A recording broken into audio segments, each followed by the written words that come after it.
नमस्कार दोस्तों, कैसे हैं आप सब। और आज हम पॉलिटेक्निक के बारे में बताना जा रहा हूं। और आज से पॉलिटेक्निक का काउंसलिंग स्टार्ट है। तो जो फ्यूचर क्लास में वैसे बच्चे जो पॉलिटेक्निक और पारा मेडिकल का तैयारी कर चुके हैं, तो उनका टाइम अब आ चुका है कि वो पॉलिटेक्निक वाले जो बच्चे हैं, काउंसलिंग लिस्ट जारी कर दिया गया है और काउंसलिंग डेट आ चुका है कि काउंसलिंग कब से है, कब तक होगा, इसका first round second round result कब जारी किया जाएगा और कैसे आप लोग एग्जाम तो दे चुके हैं आप लोग, पर अब आपको कॉलेज कैसे मिलेगा वो पूरी जानकारी आपको इस वीडियो में दिया जाएगा। और इस वीडियो के माध्यम से आप पूरी जानकारी प्राप्त कर सकते हैं कि हमें काउंसलिंग कैसे करनी है और कॉलेज कैसे हमें अलॉट होगा और कॉलेज में कैसे एडमिशन करवानी है और कौन सा कोर्स हमें चाहिए, मनपसंद कोर्स आपको कैसे मिल सकता है। आइए तो इस चीजों में बताई जाएगी। ये काउंसलिंग डेट दे चुका है और इसमें सारे चीज दर्शाए गए, कब काउंसलिंग होगा, कब आपको कॉलेज अलॉट होगा, कब काउंसलिंग का डेट आएगा। तो देखिए, पहले आप लोग का जो है रैंक कार्ड दोस्तों, रैंक कार्ड ये 30 तारीख को आ चुका था, 23 तारीख को आ चुका था। और दूसरी बात है कि आप लोग सभी लोग स्क्रीनशॉट या रिजल्ट डाउनलोड कर रखे होंगे कि आपका कितना रैंक आ चुका है।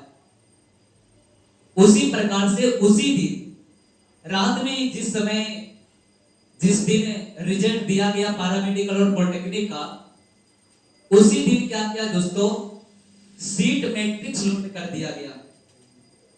अब सीट मैट्रिक्स है क्या? सीट मैट्रिक्स एक प्रकार की ऐसी प्रक्रिया है दोस्तों, जिसमें से बिहार में टोटल 46 कॉलेज ऐसे हैं जो पॉलिटेक्निक के लिए है। उन 46 कॉलेज में से 2 कॉलेज ऐसे हैं जो फॉर ओनली गर्ल्स के लिए बनाया गया है। लड़कियों के लिए 2 कॉलेज है जिसमें सिर्फ लड़कियां ही एडमिशन ले सकती है और 44 कॉलेज ऐसे हैं जिसमें से लड़का और लड़कियां सभी लोग एडमिशन ले सकते हैं। तो ये सीट मैट्रिक्स का मतलब हुआ कि कौन सा कॉलेज में कौन सा कोर्स के लिए कितना सीट निर्धारित किया गया है। जैसे अगर आप यूआर में है तो कोई भी, जैसे मान लीजिए पटना कॉलेज ले लीजिए, पटना 13 कॉलेज ले लीजिए, NSP Patna college 13, Muzaffarpur college, Purnia college, कोई भी कॉलेज ले लीजिए आप। उन सभी कॉलेज में यूआर का कितना सीट है, बीसी का कितना सीट है, एससी एसटी का कितना सीट है, ईडब्ल्यूएस का कितना सीट है, सारी सीट को उसमें दर्शा दिया जाता है कैटेगरी वाइज। उसी को हम लोग सीट मैट्रिक्स कहते हैं। काउंसलिंग देखिए, रैंक लाना कोई बड़ी बात नहीं है। अब कितना रैंक लाए, कॉलेज अलॉट होना ये सीट मैट्रिक्स पर निर्भर करता है। हो सकता है आप बहुत अच्छा रैंक लाए, आप उस कॉलेज को काउंसलिंग में डालें जिसमें आपका कैटेगरी के अनुसार उसमें सीट ही कम है, तो आप अच्छा रैंक लाने के बाद भी आपका फर्स्ट राउंड में नाम नहीं आएगा। इसलिए पहले आप काउंसलिंग के बारे में समझ लीजिए, उसके बाद मैं आपको सीट मैट्रिक्स के बारे में पीडीएफ खोलकर बता दूंगा कि कौन सा कॉलेज में कितना कैटेगरी का कितना सीट निर्धारित किया गया है। उसके बाद कौन कौन सा कॉलेज डालनी है ताकि आपको गवर्नमेंट कॉलेज अलॉट हो जाएगी, वो सारे बता देते हैं। पहले याद रखिएगा, स्टार्टिंग डेट ऑफ ऑनलाइन, ये जो आपका पॉलिटेक्निक का जो ऑनलाइन करवाई जा रही है काउंसलिंग के लिए, काउंसलिंग के लिए जो पॉलिटेक्निक का ऑनलाइन करवाई जा रही है वो 27 तारीख से स्टार्ट है। 27/6/25 यानी 27 तारीख से स्टार्ट काउंसलिंग का डेट कर दिया गया है और ये काउंसलिंग 3 तारीख तक चलेगा। यानी last date of online start हो रहा है 27 तारीख से और ये 3 तारीख तक आपका काउंसलिंग पॉलिटेक्निक का की जाएगी। अभी पैरामेडिकल का नहीं है, ये पैरामेडिकल का नहीं समझिएगा, ये फॉर ओनली पॉलिटेक्निक के लिए है। पॉलिटेक्निक का जब प्रक्रिया करवा ली जाएगी उसके बाद आपको पैरामेडिकल का करवाई जाएगी। तो पहले ध्यान दीजिएगा, वैसे बच्चे जो पॉलिटेक्निक का काउंसलिंग करवाना चाह रहे हैं उन्हीं का काउंसलिंग आज से स्टार्ट है। 27 तारीख से 3 तारीख तक पहले पॉलिटेक्निक का काउंसलिंग होगा। ठीक है, तो ध्यान रखिएगा स्टेटों को कि 27 से लेकर के 3 तारीख तक, अगले महीना 3 तारीख तक आप काउंसलिंग करवा लें। काउंसलिंग जब आप करवा लीजिएगा दोस्तों, तो देखिए फर्स्ट राउंड है, ऐसा ना हो कि काउंसलिंग करवा लिए आप सुध गए, अब कोई मतलब नहीं है, आपको कोई बोलने आया कि एडमिशन चलो करवा लो। नहीं, आप जब काउंसलिंग करवा लिए तो हर चीज यहाँ पर बिहार सरकार के द्वारा कर दिया गया है कि जो बच्चे पॉलिटेक्निक का काउंसलिंग 27 से 3 तक करवाए हैं, अब काउंसलिंग का एक अलग रिजल्ट आएगा। काउंसलिंग का रिजल्ट फर्स्ट राउंड और सेकंड राउंड करके आता है। फर्स्ट राउंड में अगर अच्छा खासा आपका रैंक रहा, आप अच्छा खासा कॉलेज चूज किए हैं, ठीक है, तो उस हिसाब से आपको क्या होगा कि फर्स्ट राउंड आएगा और फर्स्ट राउंड आपको 8 तारीख को आ जाएगा। 3 तारीख को काउंसलिंग खत्म हो रही है, 27 से 3 तक काउंसलिंग चलेगा और 8 तारीख को आपका फर्स्ट राउंड का रिजल्ट आ जाएगा। जैसे आप 3 तारीख को काउंसलिंग खत्म किए, आप 8 तारीख को इंतजार करिएगा। 8 तारीख को जहां से आप काउंसलिंग करवा दिए हैं, आपके जो नजदीकी पड़ रहा है साइबर कैफ, आप वहां से ऑनलाइन करवाइए काउंसलिंग के लिए, काउंसलिंग करवाइए और फिर उसी दुकान में या आप अपने से भी चेक कर सकते हैं कि 8 तारीख खुल गया है, 8 तारीख आ गया है दोस्तों, तो आप क्या करिए कि फर्स्ट राउंड का लिस्ट देख लीजिए कि फर्स्ट राउंड में आपका नाम आया कि नहीं आया। अगर फर्स्ट राउंड में आपका नाम आएगा तो आपको ये पता चलेगा कि कौन सा कॉलेज हमें मिला है, किस डिस्ट्रिक्ट का कॉलेज मिला है, कौन सा कोर्स हमें मिला है, सिविल इंजीनियरिंग मिला है, मैकेनिकल मिला है, इलेक्ट्रिशियन मिला है, कंप्यूटर साइंस मिला है, क्या मिला है, वो सारे चीज आपको रैंक के अनुसार उसमें लिखा रहेगा कि आपको यहाँ का कॉलेज मिला है, इस डिस्ट्रिक्ट का कॉलेज मिला है, आपको ये कोर्स मिला है। ठीक है, तो आप अपने स्वेच्छा से फिर उसमें एडमिशन करवा सकते हैं। अगर कोई ऐसे बच्चे होंगे जिनका फर्स्ट राउंड में नाम नहीं आया, तो आप हड़बड़ाइएगा नहीं। ऐसा नहीं है कि मेरा तो नाम ही नहीं आया तो मेरा एडमिशन नहीं होगा, नहीं, वैसा बात नहीं है। ठीक है, अगर आपको फर्स्ट राउंड में नाम नहीं आया है तो दूसरा लिस्ट का इंतजार करिएगा। दूसरा लिस्ट में क्या है, और एक बात और ध्यान दीजिएगा कि जिसका 8 तारीख का लिस्ट में नाम आ जाएगा पॉलिटेक्निक में, जिसका 8 तारीख का अगर नाम आ गया फर्स्ट राउंड में, तो उसका देख लीजिए डाउनलोडिंग ऑफ अनाउंसमेंट, ये जो है 8 तारीख से 13 तारीख तक होगा। दूसरी बात है डॉक्यूमेंट्स वेरिफिकेशन एंड एडमिशन, जिसका 8 तारीख का नाम आ चुका है फर्स्ट राउंड में, उनका एडमिशन जो है दोस्तों वो 11 तारीख से स्टार्ट होगा और 13 तारीख ही चलेगा। 11 से 13 तारीख तक ही चलेगा। फिर से मैं बता रहा हूं आपको, ध्यान दीजिएगा कि आज से 27 तारीख से लेकर 3 तारीख तक बिहार पॉलिटेक्निक का काउंसलिंग स्टार्ट है। काउंसलिंग जैसे 3 तारीख को खत्म होगा, कुछ दिनों बाद आपको 8 तारीख को काउंसलिंग का रिजल्ट आ जाएगा। उस रिजल्ट में आपको यह निर्धारित किया हुआ रहेगा कि आपको कौन सा डिस्ट्रिक्ट मिला है कॉलेज के लिए, कौन सा कोर्स मिला है, वो चीज आप लोड कर लीजिएगा और फिर आप 11 तारीख से 13 तारीख तक जो कॉलेज मिला उस कॉलेज में जाकर एडमिशन करवा लीजिएगा।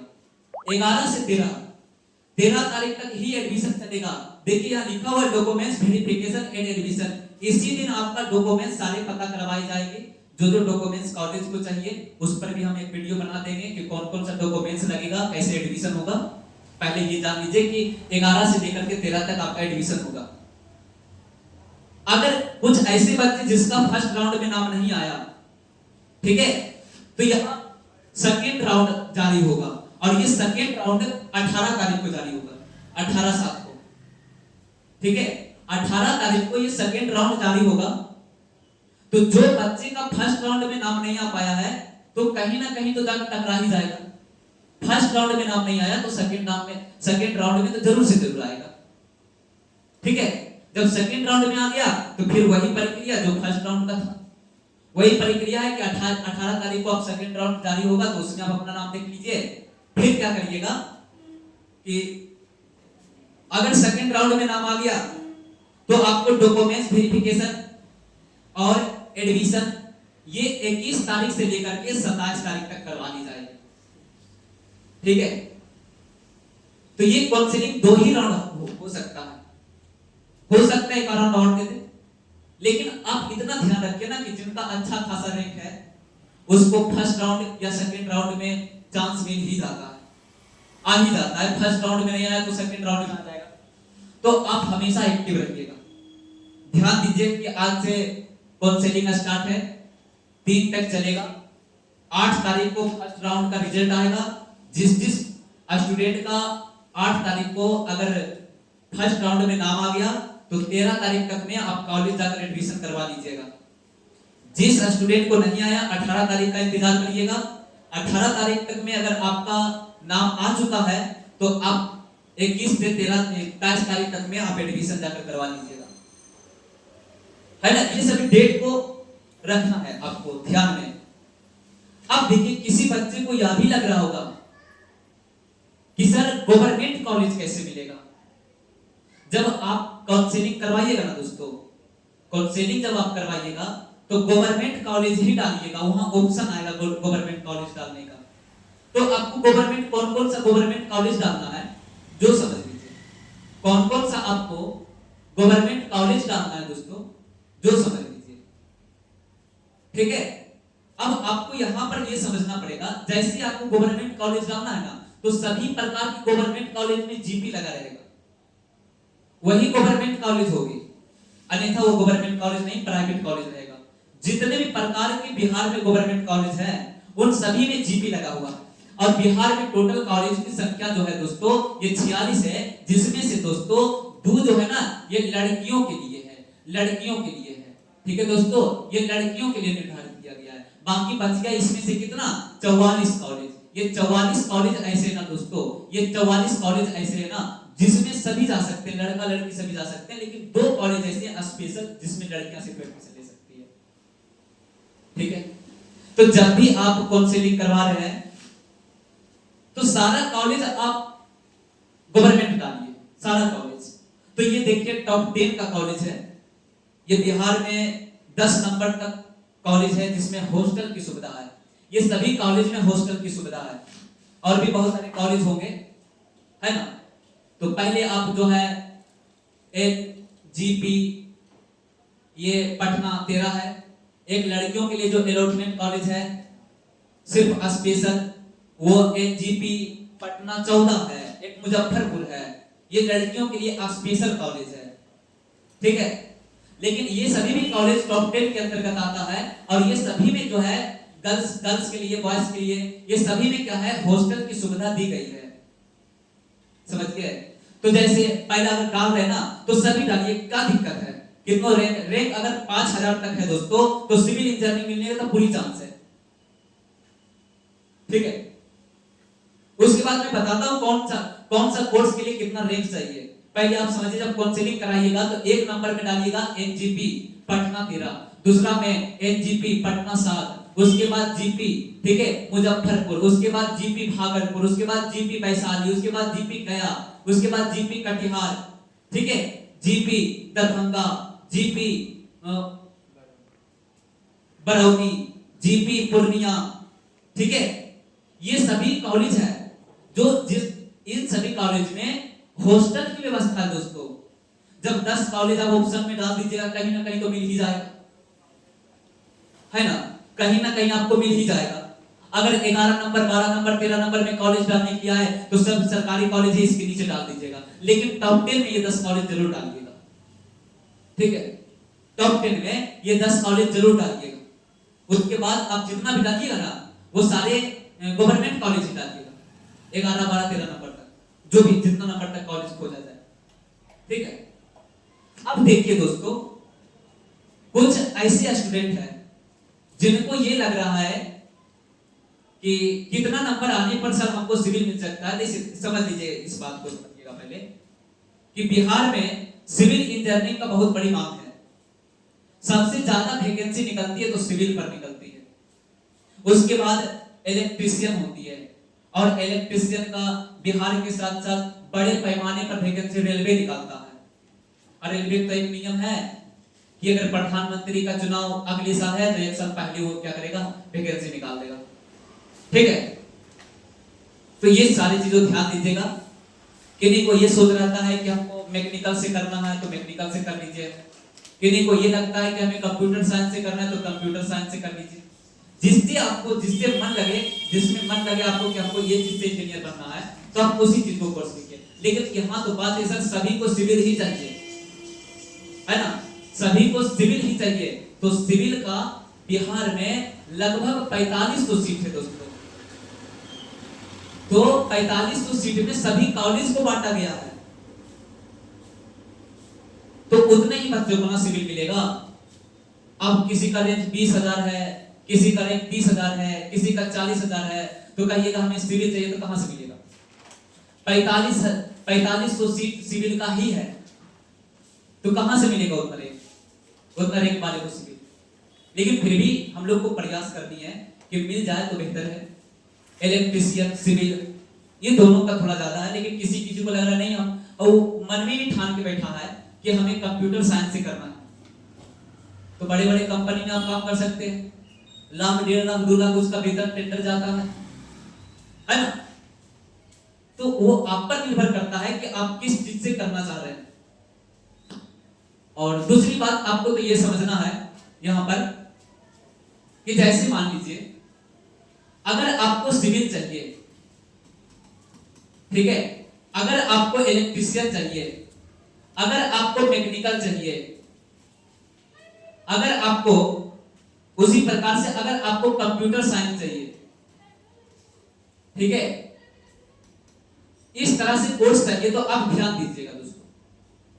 ध्यान देने वाली बात क्या है आपको कि अगर सिविल है तो इसमें कैटेगरी बाय रैंक दर्शाया जाता है, जैसे ईडब्ल्यूएस हो गया, ईडब्ल्यूएस हो गया, बीसी हो गया, एसटी हो गया, एसटी हो गया, यूआर हो गया। तो हाँ, हालांकि हम इसमें यूआर का भी चर्चा नहीं करते हैं, यूआर का नहीं करते हैं, ठीक है ना। और ये ध्यान दीजिएगा, आपको ये बात को ध्यान देना है। 1 मिनट थोड़ा सा यहाँ पर ध्यान दीजिएगा, आपको सारा यहाँ पर बता देते हैं कि कौन कौन से कॉलेज में कितने रैंक लाने के बाद आपको मिल सकता है। मैं एक अनुमान बता रहा हूं आपको, इससे मैं एक अनुमान बता रहा हूं दोस्तों कि इतना रैंक तक का मिल ही जाता है, ठीक है ना। पिछले साल के अकॉर्डिंग के अनुसार मैं एक अनुमान दे रहा हूं कि अगर जिस बच्चे को सिविल चाहिए, अगर आप ईडब्ल्यूएस में पढ़ रहे हैं, ईडब्ल्यूएस में पढ़ रहे हैं दोस्तों, तो अगर आपको 2000 रैंक है, अगर आपको 2000 रैंक है दोस्तों, तो आपको सिविल मिलने की पूरी चांस है, कैटेगरी वाइज अगर ईडब्ल्यूएस में आप पढ़ रहे हैं तब। दूसरी बात आप ध्यान दीजिएगा, अगर बीसी में है, अगर 4000 रैंक है, 4000 रैंक है दोस्तों, तो भी आपको मिलने की पूरी संभावना है सिविल। अगर आप एससी में पढ़ रहे हैं दोस्तों, तो अगर 5000 है, 5000 है दोस्तों, तो भी आपको मिलने की पूरी संभावना है। और अगर इसमें है तो अगर 6000 रैंक भी है तो भी आपको मिलने की पूरी संभावना बनी रहेगी। उसी प्रकार से अगर इलेक्ट्रीशियन कोई चाहते हैं कि इलेक्ट्रीशियन कितने रैंक लाने तक पर हमें मिल सकता है, तो इलेक्ट्रीशियन में ये याद रखिएगा कि अगर आप 3000 है, ईडब्ल्यूएस 3000 तक रैंक का है, तो आपको इलेक्ट्रीशियन मिल जाएगा। अगर दोस्तों अगर बीसी में है और आपको इलेक्ट्रीशियन चाहिए, तो आपका 4000 रैंक है तो भी मिल जाएगा। अगर आप एससी में है, तो अगर आपको 5000 रैंक है तो भी मिल जाएगा। अगर आप एसटी में है, तो अगर इसमें 4000 रैंक है तो भी मिल जाएगा। उसी प्रकार से अगर मैकेनिकल देखिएगा, अगर मैकेनिकल कोर्स चाहिए आपको, तो 4000 है तो 4000 में भी मिलेगा। अगर आपको 5000 रैंक है तो भी मिलेगा। अगर आपको उसी तरह से 6000 रैंक है एसटी में तो भी मिलेगा। अगर एसटी में अगर 5000 रैंक है तो भी मिलेगा। तो ध्यान देना है, इस सभी चीजों को ध्यान दीजिएगा आप लोग। और अगर किन्हीं को कंप्यूटर साइंस देखिए सभी कॉलेज में 60-70 सीट फिक्स रहता है, सभी कॉलेज में। आपको सभी कॉलेज में मिल जाएगा, मैकेनिकल मिल जाएगा, और दूसरी बात है कि आपको कंप्यूटर साइंस मिल जाएगा। लेकिन ये सभी मिलने में बहुत दिक्कत करेगा ये दोनों, क्योंकि ये दोनों से बहुत सारे बच्चे अवगत रहते हैं, और बिहार या तो इंडिया लेवल पर ये सभी चीजों का बहुत ज्यादा मांग होती है ना। तो ये सभी को देख लीजिएगा कि अगर कंप्यूटर साइंस से आपको इंजीनियर बनना है, तो अगर आपका रैंक जो है दोस्तों 5000 है, 5000 है, ठीक है, तो भी आपको मिलेगा, ठीक है। ईडब्ल्यूएस से अगर बीसी में है, अगर 7000 रैंक है, तो भी आपको मिल जाएगा, ठीक है। अगर एससी में है, अगर 8000 रैंक है, तो भी आपको मिल जाएगा। अगर एसटी से है, तो अगर 7000 रैंक है, तो भी आपको मिल जाएगा, ठीक है। ऐसा कभी मत सोचिएगा कि सर वो लोग बोल रहे हैं कि नहीं मिलेगा इतना रैंक में। नहीं, आपको पहले काउंसलिंग करवानी है, तभी आपको पता चलेगा कि कौन सा कॉलेज हमें मिलेगा, कौन सा कॉलेज नहीं मिलेगा, कौन सा कोर्स मिलेगा, ठीक है। जब उतना मेहनत करके आप एग्जाम देने जा सकते हैं, तो थोड़ी सी और मेहनत कर लीजिए, आप कॉलेज तक भी पहुंच जाइएगा। और जब एक बार कॉलेज में सेलेक्ट हो जाइएगा ना दोस्तों, ठीक है, आपका एडमिशन हो जाएगा ना, और जब आप इस कोर्स को पूर्ण ढंग से कर लीजिएगा ना दोस्तों, तो आपके नाम के आगे ईआर लगेगा। अभी आपका नाम उदास उदास दिख रहा होगा, लेकिन जब ईआर लग जाएगा तो वही नाम लेने में अच्छा लग जाएगा, ठीक है। तो अब वो दिन दूर नहीं है, तुमने जब कफन बांधी थी कि हमें इंजीनियर बननी है, ठीक है, तो कॉलेज का लिस्ट जारी हो चुका है, अनाउंसमेंट लेटर आ चुका है, काउंसलिंग लेटर आ चुका है। तो आप सभी डेट को ध्यान में रख करके, है ना, कॉलेज का पूरी नियम को पालन करके आप एडमिशन ले लें। और दूसरे व्यक्तियों के विचार से आप नहीं चलिए, आपकी मर्जी है, कुछ काम आप अपने अनुसार भी करिए। ऐसा ना हो कि हमारे पड़ोसी बोल दिया कि इतना में कहां से होगा, तो हम छोड़ देंगे। नहीं, करना है हो जाएगा, है ना। तो ये सभी चीजों को ध्यान दीजिएगा, और कोशिश करिए कि 3 तारीख तक अगर आप जाना चाहते हैं पॉलिटेक्निक कॉलेज में, तो 3 तारीख तक ही काउंसलिंग है। और काउंसलिंग का जो रिजल्ट आएगा 8 तारीख फर्स्ट राउंड और 18 तारीख सेकेंड राउंड, ये दोनों को ध्यान में रखिएगा। और एक बात और ध्यान दीजिएगा कि 8 तारीख को जो आपको काउंसलिंग का रिजल्ट आएगा, तो उसका एडमिशन जो है 11 तारीख से लेकर के 13 तारीख तक ही होगा। तो फर्स्ट राउंड का एडमिशन 13 तारीख तक होगा, और सेकेंड राउंड 18 तारीख को रिजल्ट जारी होगा, जिसका एडमिशन 23 तारीख तक ही चलेगा। इसीलिए आप लोग को हमेशा एक्टिव रहना है जब तक एडमिशन ना हो जाए। और अगर आपको पॉलिटेक्निक में जानी है, तो आप इधर इंटर हो गया कुछ बच्चे का बीए हो गया, तो ये सभी में एडमिशन रोक कर रखिएगा, क्योंकि आपको उधर जाना, टीचिंग तो एक ही है, इधर तो एक ही तरफ जाना है, ठीक है। तो अगर आप पॉलिटेक्निक में जाना चाह रहे हैं, तो इधर एडमिशन नहीं करवाइए। तो सारे बच्चे एग्जाम सब बच्चे देते हैं दोस्तों, किसी का रैंक ज्यादा आ जाता है तो वो एडमिशन नहीं करवा पाते हैं, कि कोई आदमी तो ये दुविधा में पड़ जाता है कि अगर मेरा रैंक, या इस तरह सोच लेता है कि हम इंटर करें कि बीए करें कि इधर जाए हम पॉलिटेक्निक में, ठीक है। तो बहुत सारे बच्चे एडमिशन नहीं करवा पाते हैं। तो बस इस बार आपकी बारी है, आप देर ना करें, ठीक है, और तुरंत काउंसलिंग करवाइए। 8 तारीख का इंतजार करिए, ठीक है। 11 तारीख से 13 तारीख का फर्स्ट राउंड का एडमिशन का इंतजार करिए। बस कसम खा लीजिए कि हमें 11 तारीख को कॉलेज जानी है, तो जानी है, चाहे जिस प्रकार की परिस्थिति हो, ठीक है। फर्स्ट राउंड में नाम नहीं आया तो सेकेंड राउंड का इंतजार करेंगे, और ये कोशिश करेंगे कि 18 तारीख को हम रिजल्ट देखेंगे, और 21 तारीख को हमें कॉलेज जानी है, तो जानिए और एडमिशन करवाइए। उसके बाद जब आपको कॉलेज बुलाया जाता है, आप कॉलेज में रह करके पूर्ण रूप से पढ़ाई करिए, ठीक है। बहुत बहुत धन्यवाद वीडियो में बने रहने के लिए।